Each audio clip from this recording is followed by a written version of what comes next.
আজকে প্রোগ্রামে নাকি বিএনপির ভাইরা সহযোগিতা করছে। কি আপনারা কি ভালো হয়ে গেলেন?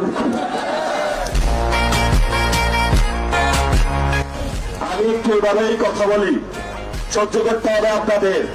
ক্ষমতায় যেহেতু বসছেন, একটু গন্ডারের চামড়া হইতে হবে, তবে এমন গন্ডার হইলেন না যে লাড়া দিলে লড়ে না সারা জীবন। যেখানেই যাই সিএনজি স্ট্যান্ড দখল কে করেছে? বিএনপি। বাস স্ট্যান্ড দখল বিএনপি। বাজারঘাট দখল বিএনপি। রাখছেন নাকি বাংলাদেশে? যা রাখছি ওইটা এখনো বাকি আছে স্কুল কমিটি আর মসজিদ কমিটি। আগামী 1 বছর পরে এটাই সাইজ করে দিব। তাহলে সিলেটে যে সীমান্ত হত্যা হয় এগুলো নিয়ে এমপিরা কথা বলে না কেন? সিলেটে যে মাদকের চালান ঢুকে তরুণ প্রজন্মকে নষ্ট করে দিচ্ছে এগুলো নিয়ে যারা রাজনীতি করে কথা বলে না কেন?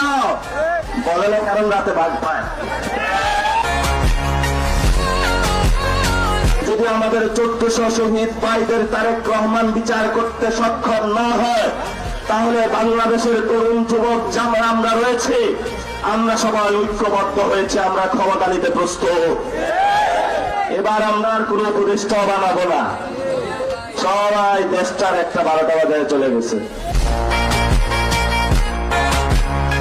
সবাই বলছে শিশুর আমিষা হত্যার বিচার হয় না।